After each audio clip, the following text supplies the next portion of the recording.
Hey everybody, my name is Quinn the GM. Welcome back to the channel. I'm starting this video with a string of disclaimers in order to hopefully prevent folks from getting the wrong idea. Firstly, I want to say that I'm a big fan of Critical Role. I think the third campaign has been great thus far, and I really enjoy what they're currently doing with EXU Calamity. I also greatly enjoy Ashton's character and pretty much everything about the game. I also really admire Matthew Mercer. He's one of the best D&D designers currently working, and I enjoy nearly everything he's published. Almost all of it is allowed in my games. In fact, I currently have an Oath of the Open Sea Paladin in my current home game. That's been really fun to both DM for, and it seems like the players having fun with it. So I really like that subclass. The flavor is great, and the abilities really build upon it quite well, and I think it's quite balanced. Mercer is a huge reason as to why I started this channel in the first place, and I have nothing but the utmost respect for him. With all of that being said, I do not like Ashton's Barbarian subclass.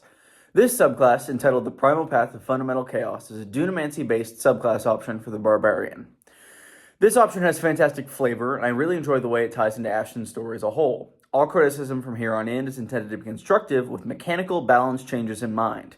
I think the bones of the subclass are great and are flavorful, and I think with the right balance, it could end up as one of my favorite subclasses in the game. I already greatly enjoy the three Dunamancy-based subclasses released in Explorer's Guide to Wildmount, being the Graviturgy Wizard, the Chronourgy Wizard, and the Echo Knight Fighter. I'll also note the information upon which I'm basing this video is from Crit Roll Stats, as well as the Critical Role Wiki's record of Campaign 3 so far. We don't have exact details of the subclass, so all of my points will be based on sources listed above, as well as seeing it in play for the past 24 episodes.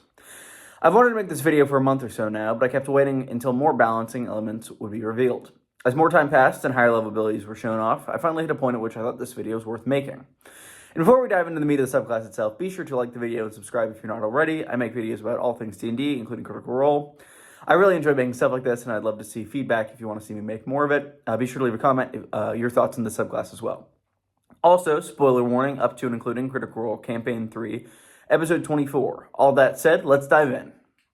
The Path of Fundamental Chaos starts off with two abilities at level 3, which is when the Barbarian will gain access to the subclass. The first of these is less concerning to me. Chaos Burst allows the Barbarian to add 2d4 damage to a melee attack they hit, sort of like a smaller Divine Smite. The type of damage is random from a pool, which aids in ballasting this ability. Very early on in the campaign, Matt was met with some criticism of this ability, which he responded to on Twitter. I very much agree with Matt's points here, at least the points involving Chaos Burst. He compares it to an ability the Zealot Barbarian gains access to at the same level, where they add 1d6 plus half their level in radiant or necrotic damage the first hit per round. Overall, I think these abilities are fairly equal in terms of power level. Chaos Burst is available fewer times and deals slightly less damage on average. However, the advantage to Chaos Burst is the Barbarian's ability to select when to use it. Ashton can save up his Chaos Bursts in order to pump into critical hits, which are especially nasty for Barbarians, being able to add additional weapon damage dice with later level abilities. I think that overall, this is a powerful but well-balanced ability. My only issue with it is the fact that the next ability is incredibly strong, and having both on a single subclass is where the problems begin to arise. The next ability does not have an official name at the present moment. As of this video's recording in June of 2022, Ashton rolls a d4 whenever they enter a rage and gains 1 of 4 potential benefits from doing so. These results are all related to aspects of Dunamancy, corresponding to gravity, time, space, and possibility. Going through these results in order, gravity results in orbital decay, which causes enemies within 15 feet to have disadvantage attacking anyone but Ashton, no save required. Temporal Morass is the time ability, which forces enemies within range to succeed on a Constitution saving throw, or have their movement speed halved and their reactions taken away, sort of like a slow effect. Space allows Ashton to create portals within 60 feet of them and make melee attacks through them as if they were standing in that space. And finally, Possibility grants all allies within 15 feet of the Barbarian a d4 on attack rolls and on saving throws. Right off the bat, this is directly comparable to the Path of Wild Magic Barbarian from Tasha's Cauldron of Everything. However, the Wild Magic Barbarian has more risk and more randomness built in, both because the table is a d8 rather than a d4, and thus the options are less likely to appear, and also because the available outcomes are generally lower in power level and more situational in use. The power level in action table is so much higher because the effects tend to be incredible influential AoE buffs or debuffs, with only one of them requiring a save, whereas a lot of similar effects in the Wild Magic table require a saving throw or are individual to the Barbarian. Let's get into some direct comparisons. From the jump, the gravity ability is just a better version of the Path of the Ancestral Guardian Barbarian from Xanathar's Guide to Everything's best ability at 3rd level. Rather than requiring the Barbarian to hit a target to draw their fire, Ashton is able to spread this to any targets within 15 feet of their current position.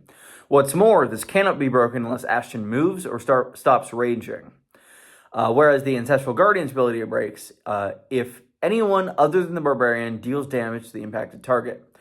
If you add to this the fact that this is only one of 4 options, that only gets crazier. Overall, that really just takes something that is a very powerful feature that makes another class very cool and just kind of adds it to this Barbarian as a single option to a lot of crazy options. Going on to some direct comparison to the Wild Magic Barbarian, let's look at option 4 on our table. Your weapon becomes light and thrown with a range of 20 feet and a disadvantage range of 60 feet. If thrown, it cannot deal the Barbarian's extra rage damage, which only applies on a melee hit, and returns to their hand at the end of their turn, meaning they can only make 1 attack.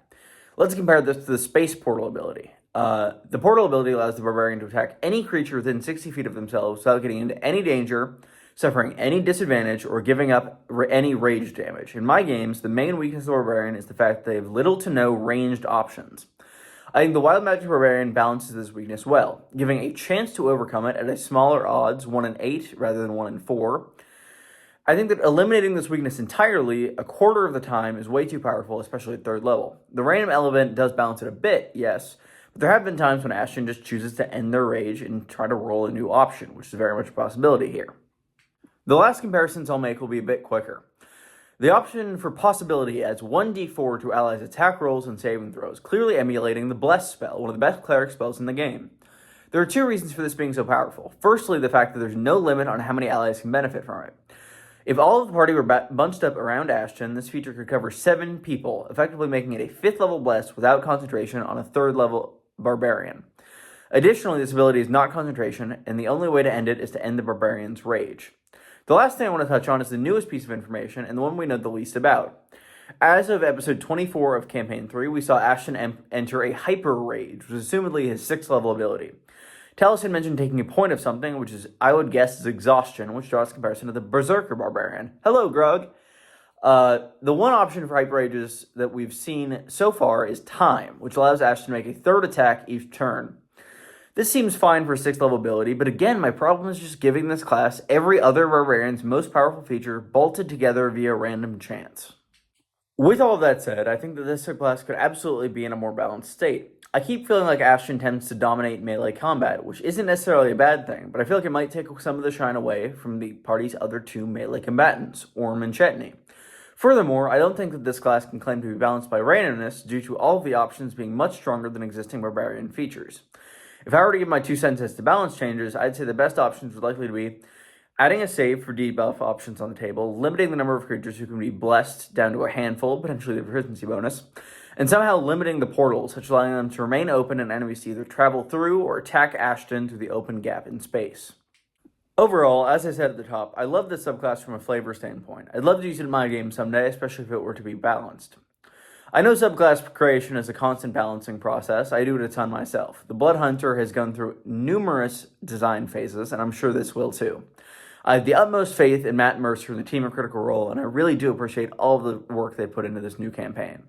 I also think FCG's subclass does seem quite balanced from what I've seen. I did a video breaking down both this subclass and FCG's earlier, and I really like that one. It just seems like a more balanced piece domain to me. If you enjoyed this video, be sure to leave a like and subscribe, like I said at the top. Leave a comment as to what you think of this subclass overall, how you think it might be balanced better, how you think it might be good as is. I'd love to hear opinions either way. Thank you all for joining me today, and I thank you for your time. Have a nice day.